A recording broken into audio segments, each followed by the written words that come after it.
doing? Good. How are you been doing? I'm good. Been a while since Nightmare on Elm Street. Yes. I think you've had like some... 7 years. Something 6 like... years? You've had some success since that film. You managed to land on your feet.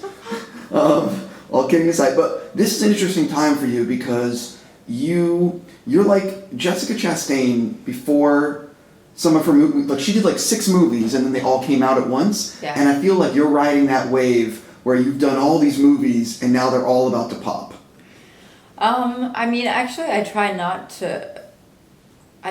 to work that much in a year because I don't want to have too many movies coming out, and but sometimes I don't really get that right. Like, 1 year I'll do 3 movies and then I won't work for like 1 year I did 4 movies in a row and then I didn't work for an entire year. And then the following year I did 2 movies, and this year I did 3 movies. So yeah, I will have kind of a lot coming out. Just kind of frightening, but... Yeah, I was going to say, get ready to start talking. Yeah. What? Get those muscles warmed up. Right, exactly. I will be the softball, but get ready for... Because I don't ask about, like, family bullshit or, like, who are you dating? I don't care. But get ready for all that with other people. I am curious... I have my death stare practice. Good luck. I'll just give that as an answer. I really don't understand... well, I don't want to talk about it. I was going to say I don't understand that line of questioning, but then again, for certain demographics, I guess that's important. Yeah. What do you think it is about the Peter Pan story that has resonated for so many generations? Why, what does it mean to so many people? I mean, I just think that so many people can relate to... I mean, everyone plays make-believe when they're little, and everyone has a very vivid imagination, and then as you get older, for a lot of people that sort of wanes off. Luckily for me in my job, I don't have to do that. Like, I get to keep using my imagination and I get to play make-believe for a living.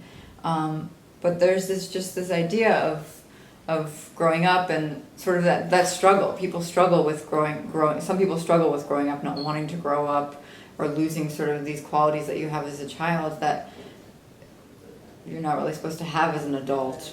And then also just the idea of Neverland and Lost Boys and sort of having this place where there's no adults and you get to do whatever you want, and it's fun and scary and exciting, and it's anything you can imagine is there. There's like these hot mermaids swimming around who like save your life, and I just think it just brings people back to sort of their inner child.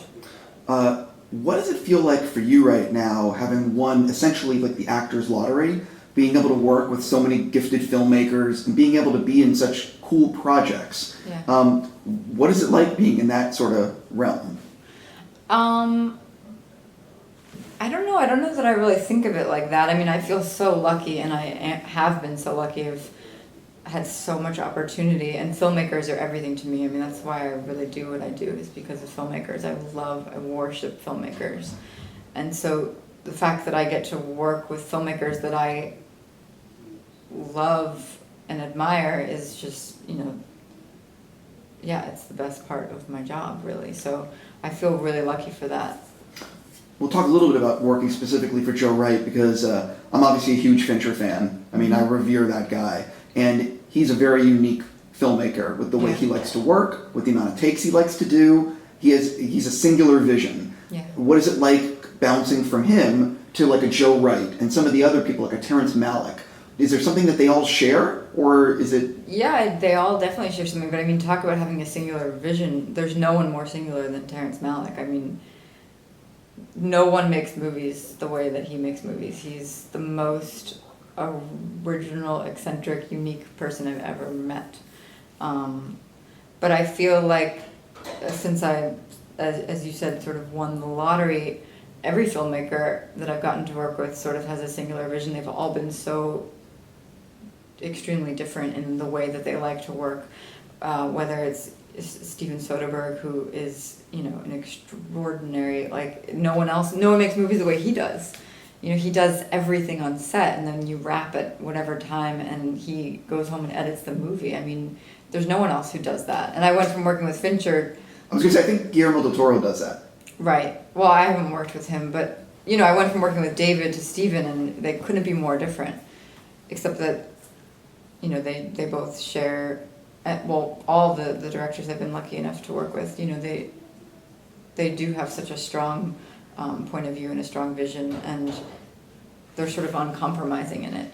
They're not making the film for a studio or for someone else. They really are making their version of what they want to make, and they're uncompromising in that, which is my favorite kind of director to work with. How is your process? And the same with Joe. I mean, between like Spike and then working with Todd Haynes, and Joe is also incredibly eccentric and unique, and I'd never worked with anyone like him before. Being on his set was wildly different than any other set I had been on. How has your process changed as an actor, having worked with all these filmmakers, and also just having more on your resume, having done more work? I think you hopefully you get better and you learn something on every job that you're on. I try not to, I don't have a process, and I hate talking about process. I think it's so gross and boring, especially for an actor. But for me, it's because the filmmakers that I work with all have such a different process. If I came in and had this very strict process of how I wanted to work, that doesn't really help their process. I want to make myself as available as possible to serve the story they're telling. So I try and make myself as open and available to just go into whatever process that they like to use. I do all of my research and work or whatever have you before I even get there, but then whenever I'm on set, I really try and just give myself over to their process. One of my biggest disappointments of this year is hearing that Utopia is not happening at HBO with David Fincher. Yeah. It killed me. What can you tell people about, because I know you were involved with it, what can you tell people about in terms of how far along were you? Well, you know what I mean? I don't know what I'm supposed to say and not say, but I had been talking about it with David for over a year, and they're pretty far along. We had already sort of rehearsed a little bit, and it really sucks. They had it was going to be amazing. It was going to be amazing. I'm devastated. For me, and I'm just going to speak as a fan for a second, and when you have a David Fincher who wants to do a project for you, and this cast and the idea, it kills me that it couldn't come to fruition. I don't know what the hell happened. Yeah. If I wasn't an actress and I didn't have to be super political, and I would say more.